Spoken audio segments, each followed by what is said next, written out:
जो दोपहर को हम स्कूल से आते थे और आके कहते थे अम्मा जी रोटी खानी है, तो अम्मा कहती थी पुत्र सालन तो कोई नहीं, तो मैं तो थोड़ा चटनी ना बना दिया। तो पूछ लेना मेरी तरह के सब लोगों से, वो चटनी क्या होती थी? धनिया थोड़ा सा डंडे के साथ दोहरी में तैयार किया जाता था, थोड़ी सी लस्सी, हल्की फुल्की उसके अंदर नमक और मिर्च, पर बनाई अम्मा ने होती थी ना। तो फिर कोई उसका मज़ा था, कोई उसका जायका था।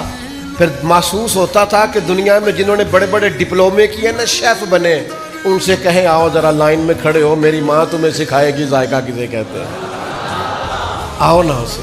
और कभी अगर अम्मा ये कह देती ना रोटियां पकाते पकाते कि पुत्र उठ के नहीं आया जाता, पीड़ी फाड़ते थे मेरे कोल ही आ रहा, ओए होए, फिर तो यूं लगता था कि जैसे ना सारी रहमतें झोंक के आ गई हैं, करम की बरखा गोया बरस रही है।